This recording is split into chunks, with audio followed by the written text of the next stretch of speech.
हूवी विद्रोहियों पर लगाम कसने को लेकर अमेरिका अलग थलग पड़ रहा है। लाल सागर में हूवी विद्रोहियों के बढ़ते अटैक को रोकने के लिए अमेरिका ने मल्टीनेशनल फोर्स बनाने की घोषणा की। इसे नाम दिया ऑपरेशन प्रॉस्पेरिटी गार्जियन। अमेरिका ने इस अभियान के जरिए हूतियों के खिलाफ दुनिया के देशों को एक मंच पर लाने की कोशिश की। अमेरिका ने ऑपरेशन में शामिल होने वाले कई देशों के नाम लिए, लेकिन उनकी तरफ से सीधे तौर पर वो रुख नहीं दिखा जो अमेरिका का है।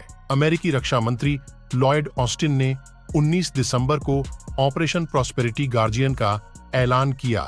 इस ऑपरेशन का मकसद था कि लाल सागर से गुजरने वाले जहाजों को हूती विद्रोहियों से बचाना और भविष्य में उनकी सुरक्षा का रास्ता साफ करना।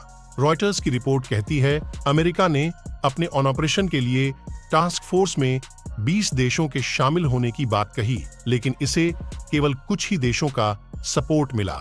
मीडिया रिपोर्ट में दावा किया गया है कि अमेरिका के इस ऑपरेशन में Britain, Bahrain, Canada, France, Italy, Netherlands, Norway और स्पेन जुड़ गए हैं, लेकिन अभी भी इसके कई मित्र देश जैसे ऑस्ट्रेलिया, जापान के अलावा सऊदी अरब समेत कई खाड़ी के कई देश गायब हैं।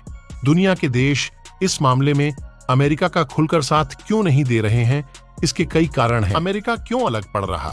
दरअसल कई ऐसे देश हैं जो अमेरिका के अभियान को सपोर्ट तो कर रहे हैं, लेकिन खुलकर इस पर कुछ बोलना नहीं चाहते।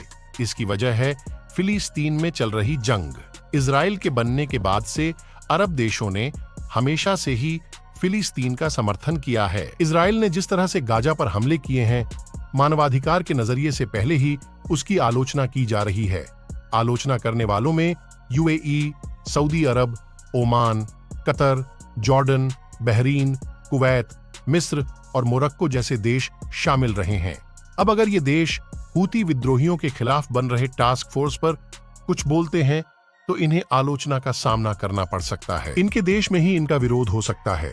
इसकी एक वजह यह भी है कि हूतियों ने अमेरिका के अलावा दूसरे देशों के जहाजों को नुकसान न पहुंचाने की बात कही है, इसलिए ये हूतियों के विरुद्ध जाकर नई मुसीबत नहीं मोल लेना चाहते। सऊदी अरब अमेरिका का सबसे खास सहयोगी है, लेकिन वो हमेशा से ही हूती विद्रोहियों का समर्थन करता रहा है, लेकिन इस गुट ने यमन के बड़े हिस्से पर कब्जा कर रखा है। सऊदी अरब समेत कई देश अब कोई विरोध नहीं लेना चाहते। फिर कैसे मदद कर रहे देश? अमेरिका के इस मिशन में शामिल देश कैसे मदद कर रहे हैं?